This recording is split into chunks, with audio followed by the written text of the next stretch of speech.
قولولي بقى، انتوا مين في دول؟ هل في حد منكم بيصحى من النوم تعبان بيفكر؟ أو بينام من كتر الهموم؟ هل بتصحوا وانتوا قلقانين المستقبل؟ هل جواكم مشاعر ملخبطة من حزن وغضب وحيرة؟ هل فينا حد معداش بابتلاء في حياته؟ هل فينا حد معاش فترة ألم صعبة؟ طيب عمركم حسيتم إن في فجوة كبيرة بين اللي نفسكم فيه واللي بيحصل فعلا في حياتكم؟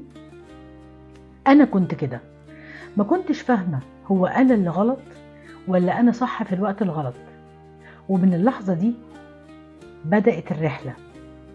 حياتي زي حياة كل واحد فيكم، عدت بأحداث كتيرة، منها محن وفيها نعم أكتر بكتير.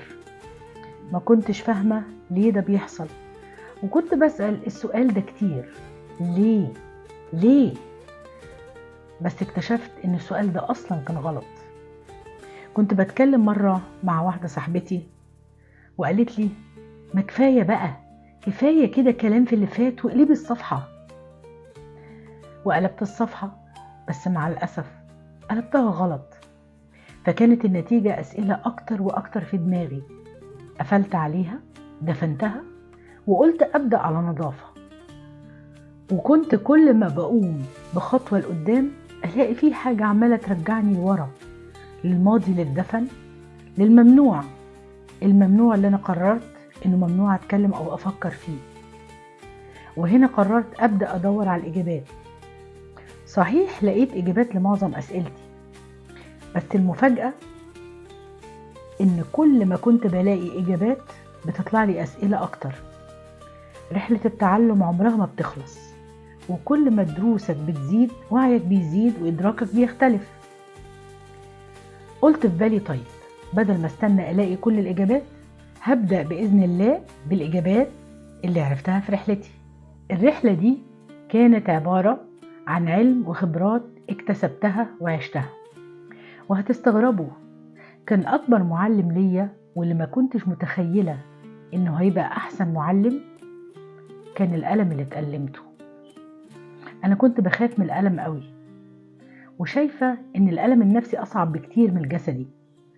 هو مازال حاجة بتخوف زي ما بيخوف كل الناس، بس هنكتشف سوا الفترة الجاية إزاي نقدر نتغلب عليه بإذن الله. من المحن تولد المنح. رحلتي دي هي رحلة تسليم لله. وزي ما قلنا، مش لازم نكون وصلنا لكل الإجابات، بس لو مشينا الرحلة سوا هيهون علينا الطريق أكتر. دي كانت أول محطة في الرحلة نتعرف على بعض قبل ما نتحرك. قولولي بقى، هل سبق وقلبتم الصفحة غلط؟ هل تحبوا نتعلم مع بعض نقلبها ازاي صح؟ وزي ما قلنا، كل محنة فيها منحة، وكل ألم فيه درس. يلا بينا نقلب الصفحة صح، ونبدأ رحلة حكايات وحلول.